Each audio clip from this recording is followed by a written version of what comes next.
Përshëndetje, sot në rubrikën Këshilla nga veterinari do të flasim për përgatitjen e qenve për stinën e pranverës. Me qenë se jemi në javën e dytë në fundin e javës të dytë të muajit mars dhe jemi duke u afruar në stinën e pranverës, atëherë është shumë e rëndësishme që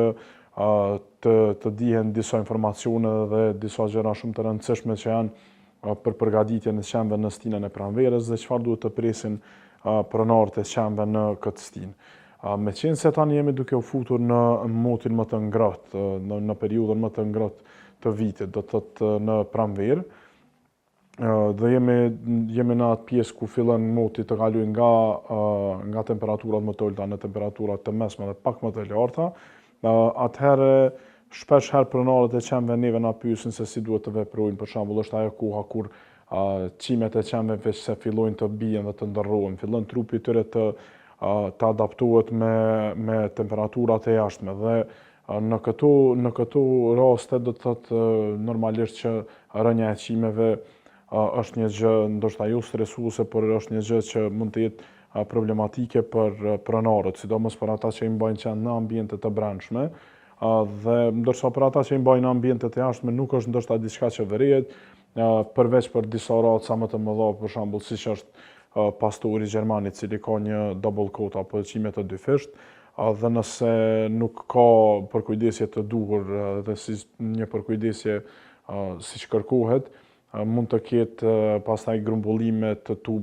tubave të qimeve nëpër pjesë të ndryshme të trupit dhe normalisht që edhe nuk është e shëndetshme për qenin të mbeten aq kohë të gjatë qime të vdekura aty, edhe duket jashtëzakonisht keq edhe për syrin e pronarit. Kur jemi tek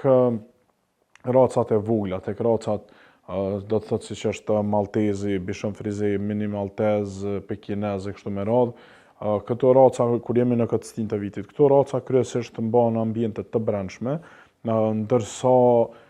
kur dalin në shëtitje normalisht por edhe në ambiente të brendshme, trupi i tyre e vren atë ndryshimin e temperaturës dhe këta fillojnë të përgatitin trupin e tyre trupi i tyre fillon të përgatitet faktikisht për stinën e pranverës, për stinë më të ngrohta, pra të largohet ajo qimja më e vrazhtë që ka qenë dhe fillon të dalë një qime e cila është më e përshtatshme për këtë stinë dhe që nuk është një qime e cila është e destinuar ta mbrojë qenin nga temperatura më të ftohta siç janë në stinën e dimrit, mirëpo është për t'ju përshtatur temperaturave të pranverës, pra vetëm për ta mbrojtur si një mbrojtje mekanike, për shembull nga rrezet e diellit, pastaj nga ekspozimi direkt i lëkurës me ajrin që mund të ketë probleme e kështu me radhë. Kur jemi tek këto raca të vogla, ne i rekomandojmë pronarëve sidomos këta që i kanë qenë mini maltez, bishon frize, pastaj toy poodle, këta që janë në këtë periudhë, kur fillojnë të lëshojnë, të ndryshojnë qime, ne i rekomandojmë jashtëzakonisht shumë këtyre pronarëve që këta qenë të qohen dhe të qethen, pra të bëhet qethja apo largimi i qimeve të këtyre qenve, për shkak që fillojnë të bien qimet dhe ka qime të vdekura, për këtë arsye rekomandohet që me një qethje largohen të gjitha qimet e vdekura. Normalisht jo qethje komplet e shkurtër, mirë po nëse qeni ka qenë me qime të palidhur, mund të bëhet vetëm shkurtimi, mirë po një shkurtim optimal, ku pastaj bëhet rritja e qimeve të reja dhe nuk fillon të lidhet dhe nuk është diçka problematike. Pasi të bëhet qethja, normalisht ne i rekomandojmë jashtëzakonisht tepër pronarëve që të bëhet krehja e tyre sa më e shpesh që të jetë e mundur, në mënyrë që të mos të kemi telashe, për shembull me lidhjen e qimeve që mund të ndodhë përgjatë tërë vitit nëse qeni nuk krihet. Çka rekomandohet tjetër është që duhet përveç krehjes rekomandohet të bëhet edhe pastrimi apo larja e qenve sidomos të këtyre qenve që i kanë qimet më të dredhura, këta qenë rekomandohet të lanë me shampona të cilët nuk i lejojnë qimet të lidhen, të cilët e zbusin qimet dhe janë më të përshtatshëm për këto probleme. Përveç këtyre rekomandohet të jipen edhe suplemente të ndryshme që e bëjnë ushqimin e qimeve, siç mund të jenë për shembull vaj, salmonit, suplemente të tjera që përmbajnë omega 3, omega 6 që bëjnë ushqimin e qimeve në mënyrë që qimja të ketë një shëndet sa më optimal, dhe të jetë më e përshtatshme për këtë periudhë, mos të ketë shprishje të saj, rënje të saj e kështu me radhë. Kur jemi tek racat më të mëdha, si shembull po e përmendi në racën Pastor Gjerman, i cili është një qen i cili ka qimen të dyfist, pra është double coated. Këta qenë lëshojnë qime për gjatë tër vitit dhe kryesisht mbahen në ambiente të jashtme. Mirë po, kur jemi duke u futur në stinën e pranverës, normalisht që këta fillojnë të lëshojnë qime edhe më shumë, për shkak që e ndërrojnë atë shtresën e përfundme të qimes, shtresën e parë, për të liruar vend, pra për të dalë qimet të cilat i përshtaten më shumë motit më të ngratë. Tek kjo racë ne rekomandojmë jashtëzakonisht që të bëhet krehja së paku 2 herë në ditë e të gjithë pronarëve, për shkak që kjo flet shumë edhe për mirëqenjen e gjendjes së qenit, dhe na ka ndodhur që të shohim për shembull Pastor Gjerman, i cili ka tuba të qimeve në pjesën e gjymtyrëve të pasme, pastaj nëpër trup, dhe kjo normalisht që tregon që nuk është që ka ndonjë kujdes optimal për këtë qen. Dhe për këtë arsye rekomandohet të bëhet krehja në mënyrë që të përshtatet për stinën e pranverës. Një lloj sikurse te racat e vogla, edhe tek këto raca rekomandohet që të jipen suplemente që përmbajnë omega 3, omega 6 për shembull, si vaji i salmonit. Pastaj tek qetja, këta që nuk mund të qeten, mirë po duhet të krihen rregullisht në mënyrë që të largohen qimet e vdekura sa më shumë. Kur jemi tek stina e pranverës, një gjë jashtëzakonisht e rëndësishme që duhet të ceket është parazitët e jashtëm. Pra, kur i futemi në këtë stinë, vetë se fillojnë të shfaqen këta parazitët e jashtëm, si që janë pleshtat, rriqrat,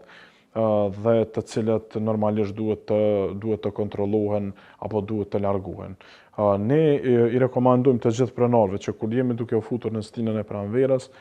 fillimisht fillon të ngrohet koha, rekomandojmë që të bëhet një ekzaminim klinik i qenit tek veterinari, sepse shpeshherë ndoshta pronarët edhe nëse nuk kanë nevojë në stinën e dimrit, nuk është që i dërgojnë për kontrolle qenë për shkak të motit të ftohtë të kushteve më të papërshtatshme. Mirë po kur futemi në stinën e pranverës, normalisht është një kohë që është e përshtatshme edhe për ta, dhe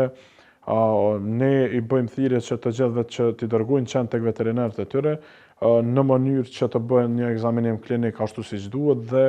të shikohet se a ka ndonjë parazit të jashtëm. Pra ndonjë këto parazit siç janë pleshtat apo rriqrat në këtë rast. Në momentin kur bijem në kontakt qoftë me rriqra, qoftë me pleshta, ekzistojnë preparate të ndryshme të cilat e bëjnë largimin e tyre, mirë po e bëjnë edhe parandalimin e tyre. Dhe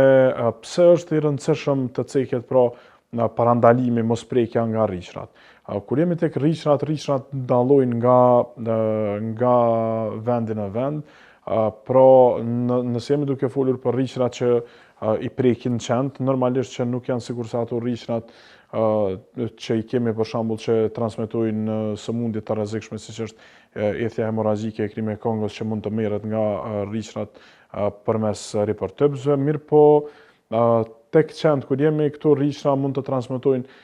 sëmundje fillimisht tek qeni, për shembull mund të bartin anaplazmozën, erlihiozën dhe disa sëmundje të tjera, për shembull Lyme disease, borreliozën e kështu me radhë, të cilat mund të jenë sëmundje të rrezikshme për qenin, ndërsa kur jemi tek parazitet e tjerë të jashtëm që këto preparate parandalojnë, janë edhe mushkonjat, për shembull prekja nga mizat, dhe këto janë të rëndësishme të ceken për shkak që mizat mund të bëjnë bartjen e disa parazitëve që janë parazitë të syrit që njihen si telazje, ndërsa mushkonjat mund të mbartin krimbjen e zemrës apo Dirofilaria imitis që bartet përmes këto parazitëve. Dhe në këtë mënyrë, nëse ipet pra parandalohet prekja nga parazitët e jashtëm, qeni mund të mbrohet prej këtyre parazitëve të jashtëm, prej këtyre